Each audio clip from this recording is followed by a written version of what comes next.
अरविंद जी, आपने बुलाया था मुझे? जी वकील साहब, आइए। बाबूजी, वकील साहब आइए। वकील साहब बैठिए। कामिनी, हम तुम चलो हमारे साथ। अरे अम्मा कहाँ ले जा रही हो? चलो तुम। अरे वकील साहब आए। अरे फोटो देखो अम्मा, देखो तुम जरा ये फोटो। वकील साहब, हमने हमारी बहू को घर से बाहर निकाल दिया तो उसने हमें लीगल नोटिस भेज दिया।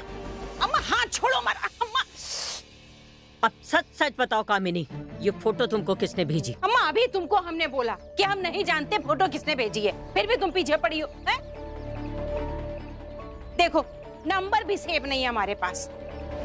जबरदस्ती। हम अभी इसको फोन लगाते पूछते हैं ये कौन है। हाँ लगाओ, और स्पीकर पे डाल के फोन पे बात करना। लो लगा दिया स्पीकर पे। हेलो। हेलो, कौन बोल रहा है? उनका पड़ोसी हूँ। अभी इस नंबर पे आपने फोटो भेजा था ना? जो देखा भेज दिया आपको।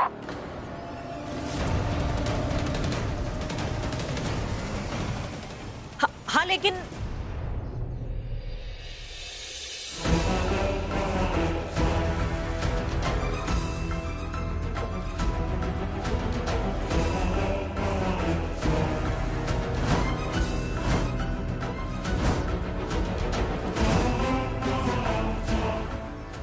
चाहे जितनी कोशिश कर लो यशोदा, तुम एक खराब बीवी हो, एक खराब मां हो, ये मैं साबित करके रहूंगा।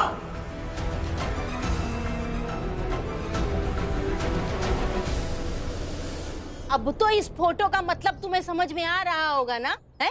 तुम अपना मतलब अपने पास रखो कामिनी। जानते हैं हम अपनी बहू को बहुत अच्छे से।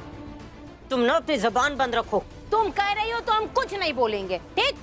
चल ले अपनी जबान। लेकिन अम्मा, भरम टूटते ना देर नहीं लगती है।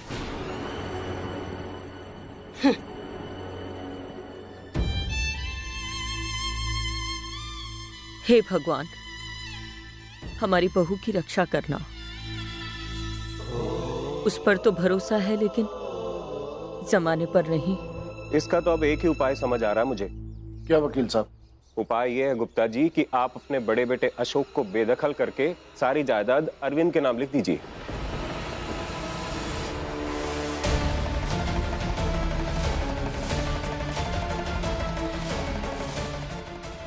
ये नहीं हो सकता। नहीं।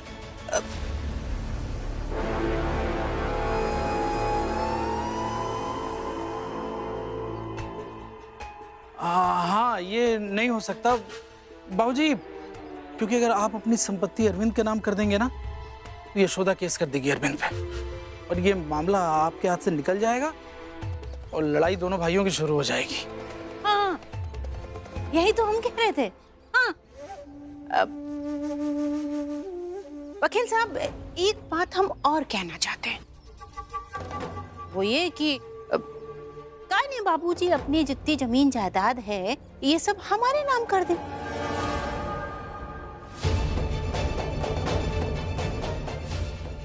बाबूजी हम लिख करके दे देंगे, जब आप बोलोगे हम आपकी चीज आपको रिटर्न कर देंगे। हाँ, अब इससे होगा ये कि हमारे जो दोनों भाई हैं ना आपस में लड़ाई झगड़ा नहीं करेंगे। रही बात कोर्ट की तो बाबूजी भी ये लिख करके दे दे कि भाई हम अपने लड़कों से बहुत दुखी हैं, बहुत परेशान हैं, इसीलिए ना हमने अपनी जितनी भी जमीन जायदाद संपत्ति थी सब के सब उठा करके अपनी बिटिया के नाम कर दी है। क्या बाबूजी? और ऐसा हम होने नहीं देंगे। अरे अम्मा, आप मौके की नजाकत को नहीं समझ रही हैं। धीरे धीरे करके सब कुछ आपके हाथ से चला जाएगा। वो जो भी हो दामाद जी, आप भले ही इतने दिनों में अपनी बीवी कामिनी को ना समझ पाए हों, लेकिन हम इसे बहुत अच्छे से जानते हैं। क्यों कामिनी? क्या समझती हो तुम अम्मा? है? नहीं तो तुम हमको आज ये बताओ कि तुम हमें क्या समझती हो, क्या जानती हो तुम? है? हाँ, तुमको कहीं ये तो नहीं लग रहा है कि तुम्हारी जितनी जमीन जायदाद संपत्ति है वो हम हड़प के भाग ना जाएं? हैं? गजब करती हो अम्मा तुम। हम तो तुम लोगों की परेशानी को दूर करने के लिए सोच रहे हैं, और तुम हो कि खड़े खड़े हम पे शक कर रही हो। भलाई का का जमाना ही नहीं है आजकल। हाँ है शक।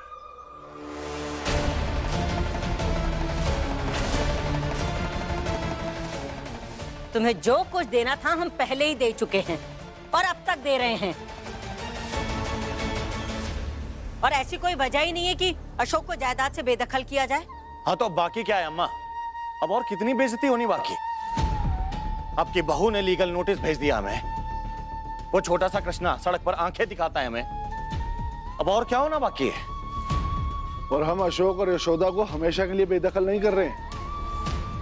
जिस दिन ये कृष्णा का किस्सा खत्म हो जाएगा उस दिन वापस कर देंगे उसका हिस्सा अशोक को।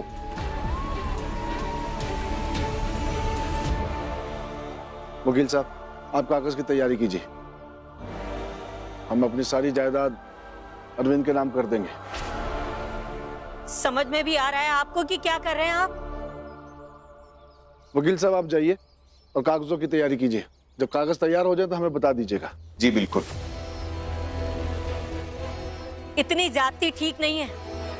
उसे घर से तो निकाल ही दिया है, अब उसके पति का हिस्सा निकाल कर भी अलग कर दीजिए। फिर यशोदा जाने कि उसे अपने हिस्से का क्या करना है। हम अभी यशोदा को बुलाने जाते हैं, कहेंगे उससे कि घर आए और अपना हिस्सा लेकर जाए। रुकिए अम्मा, कहीं नहीं जाएंगे आप। आपको हमारा समझाया हुआ, बाबूजी का समझाया हुआ, बाकी सबका समझाया हुआ कुछ समझ में नहीं आ रहा है। कहीं नहीं जाएंगे आप। जाएंगे हम।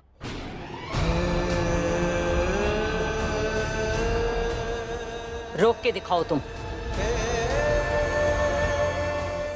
अम्मा, अरे अम्मा काहे इतना ऐठ रही हो हैं? सब लोग तुम्हें मना कर रहे हैं, तुम्हारे समझ में नहीं आ रहा है। जबरदस्ती की जिद ठाने हो।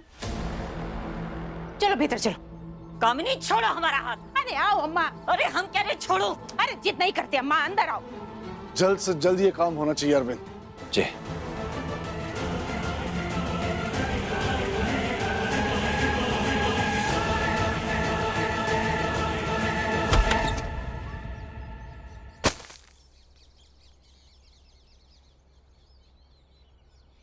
क्या हुआ बड़ी बेबी को?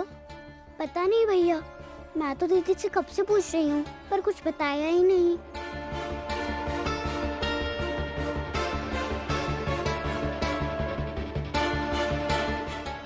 बताइए ना बड़ी बेबी, क्या हुआ? तुम जाओ यहाँ से। अब मुझे अनुपुर को कुछ बता नहीं रही हैं और हमें जानना है, बताइए। लेकिन मुझे कुछ नहीं बताना है, तुम बस जाओ यहाँ से। बिना जाने तो हम कहीं नहीं जाएंगे। ये क्या बदतमीजी है दीदी? मारूंगी नहीं इसे। जानना था ना कि क्या हुआ है, तो वही बता रही हूँ। ये गंदा है, इसमें बदबू आ रही है। मेरे पास दूसरे सॉक्स नहीं थे तो मैं आज सुबह यही पहन के चली गई, लेकिन मेरे फ्रेंड्स ने मेरा मजाक उड़ाया, कहा कि मैं गरीब हो गई हूँ। मेरे पापा भाग गए और मेरी मम्मी इस कृष्णा के लिए हम दोनों की लाइफ खराब कर रही है। यही है प्रॉब्लम। जान लिया ना तुमने जो तुम्हें जानना था, तो अब बताओ क्या करोगे? लोग तो कुछ भी कहते हैं ना बड़ी बेबी। बस करो कृष्णा, बस। मम्मी को बस यही टेंशन होती है कि कृष्णा को कोई बिना बाप का ना बोले, लेकिन उनकी बेटियों को कोई कुछ भी बोले, उन्हें कोई भी प्रॉब्लम हो, उससे उनको कोई फर्क ही नहीं पड़ता है। ऐसा नहीं है दीदी। ऐसा ही है अनुपुर, मम्मी को कोई फर्क नहीं पड़ता है।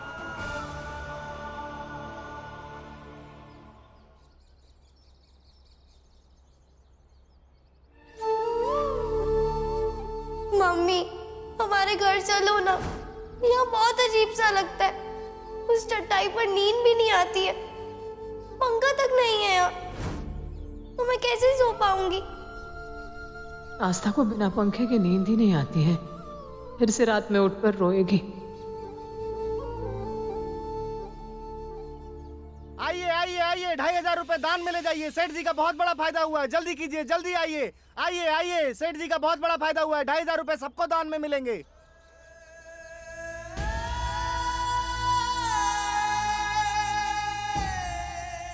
पंखा तक नहीं है यहाँ, तो मैं कैसे सो पाऊंगी? आइए आइए, जल्दी कीजिए, 2500 रुपए सबको दान में मिलेंगे, जल्दी कीजिए। आइए भाई साहब, लाइन में लाइन में लाइन में। सेठ जी का बहुत बड़ा फायदा हुआ है। 2500 रुपए सबको दान में मिलेंगे। आइए जल्दी कीजिए। ये लीजिए, आगे बढ़िए।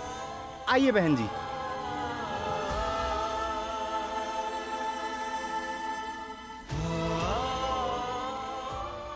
ये मैं क्या कर रही हूँ? दान कैसे ले सकती?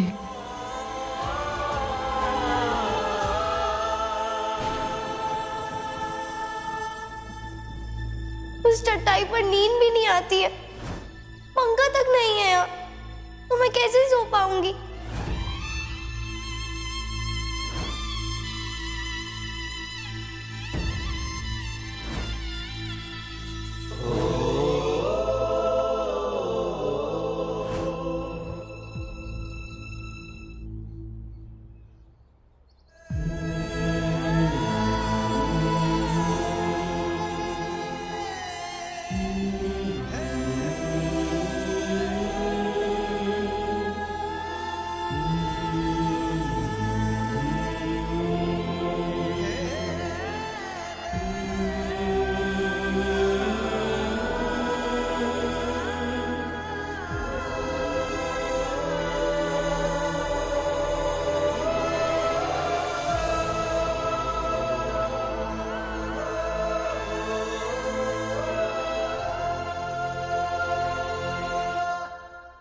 मालती,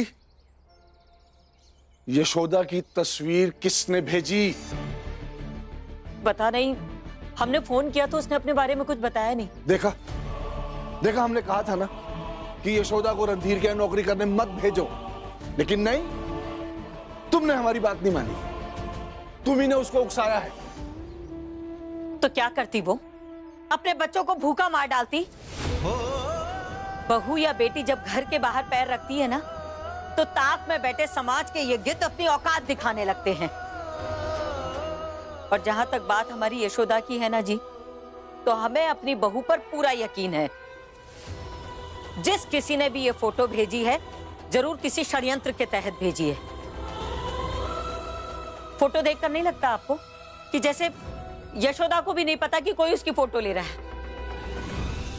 देखिए, कुछ बातें ऐसी होती हैं जिनके बारे में हमें भी कुछ नहीं पता होता अशोक के बाबूजी। और सच पूछिए तो कुछ बातें आपको भी पता नहीं चल रही हैं अशोक के बाबूजी। अरविंद के नाम जायदाद करके आप यशोदा और उसके बच्चों के साथ ज्यादती तो कर ही रहे हैं, साथ ही अपना सर भी ओखली में डाल रहे हैं। बस मालती, इस बारे में कोई बहस नहीं होगी।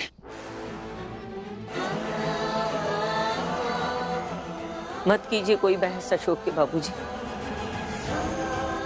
लेकिन दोनों भाइयों में दरार डालकर इस घर की नींव को कमजोर कर रहे हैं आप।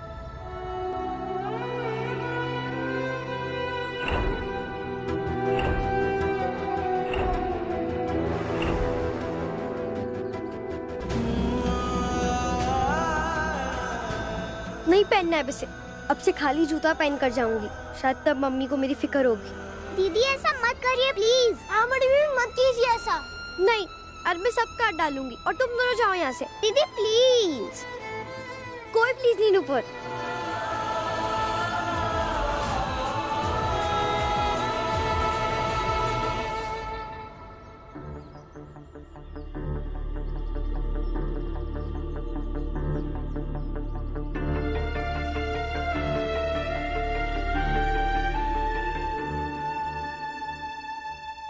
जी मैम बताइए।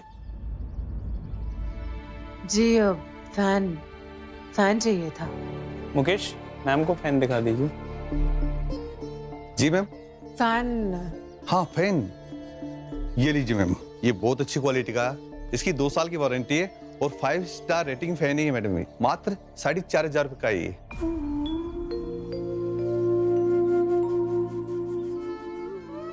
नहीं, वो थोड़ी कम रेंज में, मतलब 2,500 के आसपास अगर। देखता हूँ। जी मैम, 2,500 के तो सब पंखे खत्म हो गए हैं, सिर्फ एक ये बचा है, मात्र 3,500 का। प्रॉब्लम ये है कि मेरे पास सिर्फ 2,500 ही है। कोई बात नहीं मैम, आप 2,500 रुपये जमा करा दीजिए और बाकी 1,000 रुपये 500 की किस्त में जमा कर देना। हाँ, वो मतलब 2,500 अभी पे करके बाकी किश्त में, ऐसा हो सकता है? जी हो सकता है मैम। हाँ।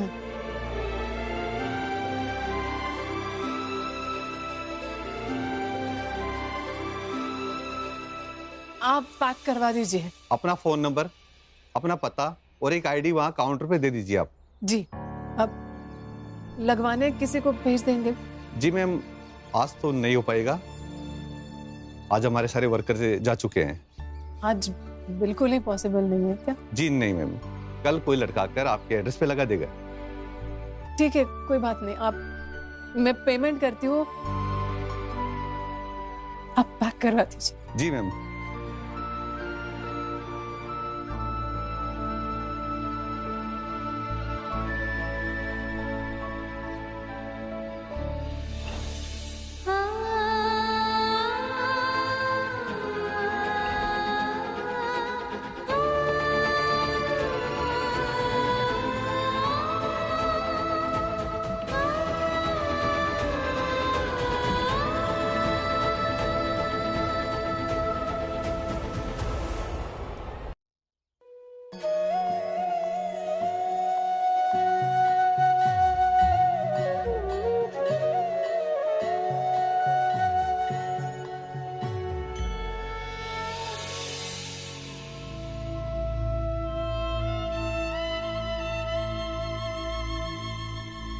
माँ, तूने यशोदा को इतना मजबूर कर दिया है कि आज अपने बच्चों के खातिर उसने भीख भी स्वीकार कर ली।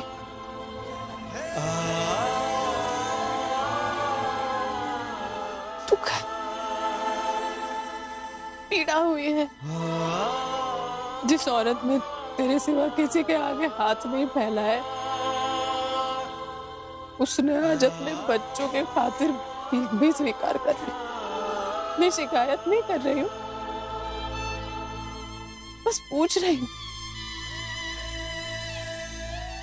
इसमें मेरे और मेरे बच्चों का क्या कसूर है जो हमें इतने कड़े इम्तिहान से गुजार रही हो तुम? खासकर मुझे, मेरी तरह तुम भी तो एक माँ हो, सारे संसार की माँ।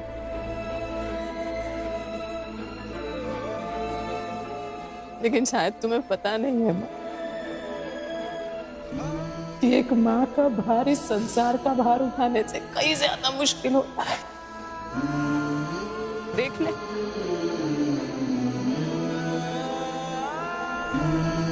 बस इतनी सी प्रार्थना है, इतना नीचे गिर चुकी हूँ,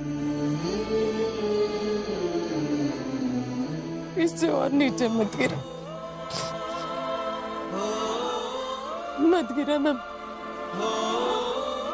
बर्दाश्त नहीं कर पाऊंगी। बड़ी बेबी, कृष्णा मुझसे बहस मत करो। रुकिए बड़ी बेबी, क्यों बहस ना करो? अगर ये गंदा है तो धुल जाएगा, लेकिन अगर आप इसे काट देंगे तो ये तो पूरी तरह से खराब हो जाएगा ना। इसमें आप ही का नुकसान है। तो अब मम्मी ये नुकसान भी भरेंगे, और अगर मम्मी ये नहीं कर सकती है तो मुझे नहीं चाहिए ऐसी मम्मी।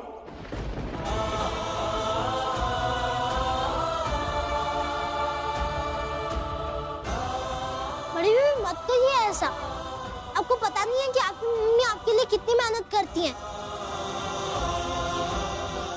हाँ दीदी, आप मम्मी के लिए ऐसा मत बोलो। क्यों ना कहूँ?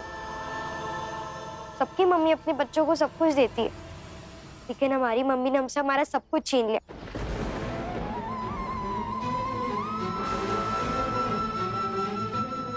हमें हमारे घर से यहाँ ले आई। मुझे नहीं चाहिए ऐसी मम्मी।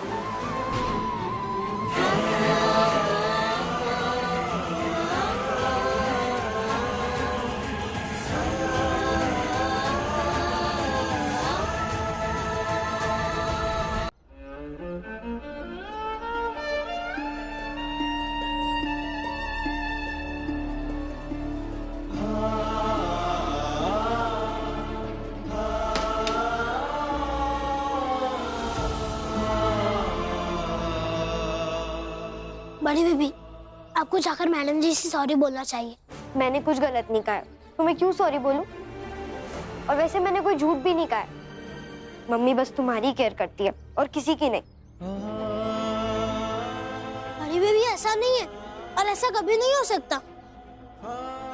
एक माँ अपने बच्चों के लिए कभी भेदभाव नहीं कर सकती है। मैडम जी मुझसे ज्यादा आपसे प्यार करती है, लेकिन ये बात आप समझ नहीं रहे। हाँ दीदी, चाहिए मम्मी से सॉरी बोलिए। मैं सॉरी क्यों बोलूं? और तुम दोनों मुझे ऐसे फोर्स मत करो।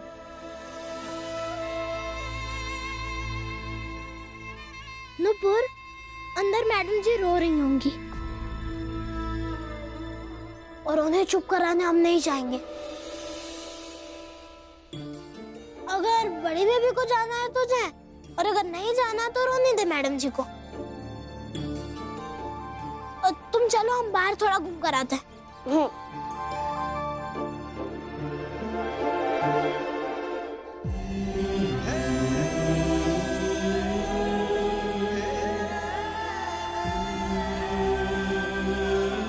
सबकी मम्मी अपने बच्चों को सब कुछ देती है, लेकिन हमारी मम्मी ने हमसे हमारा सब कुछ छीन लिया। मुझे नहीं चाहिए ऐसी मम्मी। मुझे नहीं चाहिए ऐसी मम्मी।